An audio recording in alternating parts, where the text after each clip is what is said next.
সম্মানিত ভাই ও বন্ধুরা, আল্লাহ মহান ওয়া তাআলা রাসূলুল্লাহ সাল্লাল্লাহু আলাইহি ওয়াসাল্লামকে সব বিধান দিয়ে দিয়েছেন।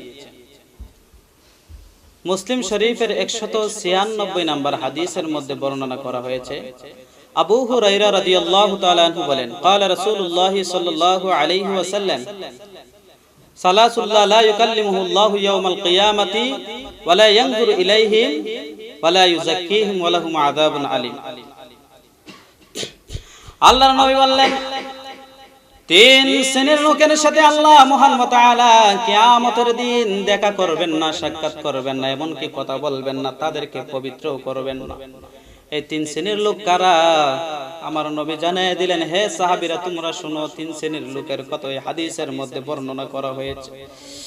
আল্লাহর নবী সাল্লাল্লাহু আলাইহি ওয়াসাল্লাম বললেন, এক নম্বর হলো এই ব্যক্তি শাইখুন জানিন, এই ব্যক্তি যারা বৃদ্ধ বয়সে যারা অন্যায় করে, অপরাধ করে, খারাপ কাজে লিপ্ত হয়ে যায়, অন্যায় কাজে লিপ্ত হয়ে যায়, এই মানুষগুলাকে আমার আল্লাহ তাআলা বলেন হাসরের ময়দানে আমার আল্লাহ দেখা করবেন না, কথাও বলবেন না, সাক্ষাৎ করবেন না, তাদেরকে পবিত্র করবেন না। এক নম্বর হলো শাইখুন জানিন।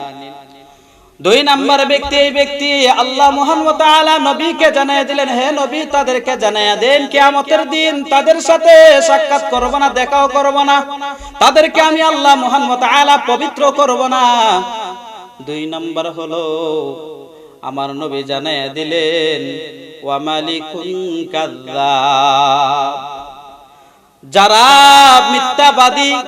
মিথ্যাবাদী শাসকদেরকে আল্লাহ মহান ওয়া তাআলা কিয়ামতের দিন পবিত্র করবে না, তাদের সাথে কথা বলবে না, তাদের সাথে দেখাও করবে না, এমনকি তাদের সাথে কথাও বলবে না। তিন নম্বর হলো আল্লাহর নবী বিশ্ব নবী রাহমাতুল লিল আলামিন জানিয়ে দিলেন, এই শ্রেণীর মানুষদের সাথে আমার আল্লাহ মহান ওয়া তাআলা বলবেন ওয়া আইলুন মুস্তাকবির।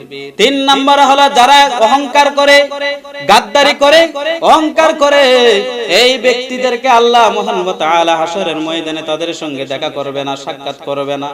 এমনকি আল্লাহ মহান ওয়া তাআলা বললেন, যারা অহংকার করে তাদেরকে আমি আল্লাহ মহান ওয়া তাআলা কিয়ামতের ময়দানে তাদেরকে আমি পবিত্র করব না। আর বলুন তো, আল্লাহ মহান ওয়া তাআলা যে বান্দাকে পবিত্র করবে না, ক্ষমা করবে না, দেখা করবে না, সাক্ষাৎ করবে না, এই বান্দার কি পরিস্থিতি হবে? একবার কি আমরা চিন্তা করে দেখেছি? আমরা চিন্তার বিষয়।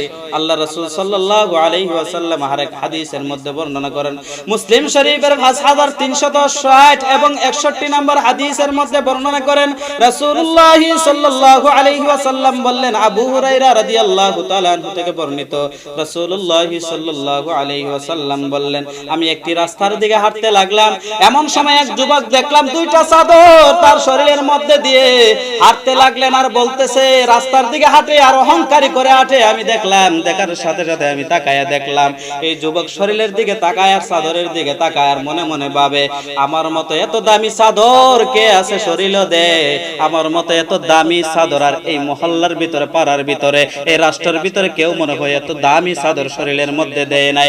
আমার মতো এত সুন্দর যুবক এই মহল্লার ভিতরে, এই সমাজের ভিতরে মনে হয় নাই। কিন্তু আমার নবী জানিয়ে দিলেন, কিন্তু যখন তা যুবক মনে মনে চিন্তা করলো, অহংকার করলো, গাদ্দারি করলো, তখন দেখা যায় এই যুবক আমার নবী তাকাইতে দেরি আর আল্লাহ মহান ওয়া তাআলা জিন্দা তাকে মাটির নিচে নিতে দেরি নাই। সুবহানাল্লাহ। আল্লাহ মহান ওয়া তাআলা নবীকে জানিয়ে দিলেন, হে নবী শুধু তাই নয়, মাটির নিচে আমি জিন্দা দাফন করে দিয়েছি, শুধু তাই নয়, কিয়ামতের আগ পর্যন্ত কিন্তু এই যুবককে যত দিন যাবে কিয়ামতের আগ পর্যন্ত এই যুবক নিচে শুধু যাইতেই থাকবে। এটা হলো অহংকারীদের আযাব। আল্লাহ রাসূল সাল্লাল্লাহু আলাইহি ওয়াসাল্লাম বললেন যে আমার উম্মতদেরকে কেন আযাব দেওয়া হয় না জানো?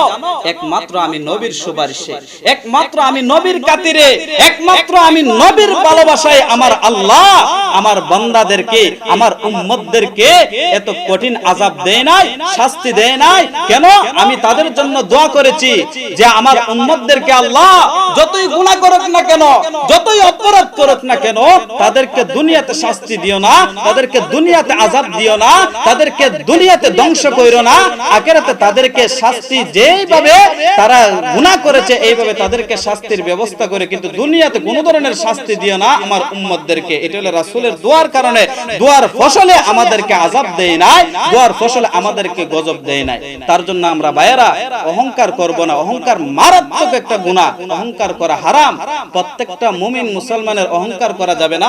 রাস্তার দিকে হাঁটলে বুকটা নিচের দিক দিয়ে, মাথাটা নিচের দিক দিয়ে আমরা হাঁটবো এবং রাসূলের সুন্নাত আদায় হবে। এবং আল্লাহ মহান ওয়া তাআলা সূরাতুল নূরের 31 নম্বর আয়াত এবং 30 নম্বর আয়াতের মধ্যে বলেন, মুমিন যখন রাস্তার দিকে হাঁটবে তখন সে চেহারা এবং চোখ নিচের দিক দিয়ে নিম্নগামী করে হাঁটবে। কিন্তু আমাদের দেখা যায় যদি রাস্তার দিক দিয়ে কোনো মানুষ হাঁটে, চার দিক দিয়ে কবর সবর সব জানে। এরকম আছে না নাই? এরকম মানুষ আছে, চার দিক দিয়ে কবর সবর তার কাছে পাওয়া যায়। কিন্তু রাসূলের সুন্নাত হইল নিচের দিক দিয়ে তাকাইবা, ডাইন দিক দিয়ে হাঁটবা। এটা হলো আমার রাসূলের সুন্নাহ। সুবহানাল্লাহ। আল্লাহ যেন আমাদেরকে অহংকার মুক্ত বানায়া এবং জিন্দেগি আল্লাহ মহান ওয়া তাআলা দান করে এবং কালেমার সাথে যেন আমাদেরকে মৃত্যু দান করেন। সকলে বলে আমিন। ওয়া আখিরু দাওয়ানা আলহামদুলিল্লাহি রাব্বিল আলামিন।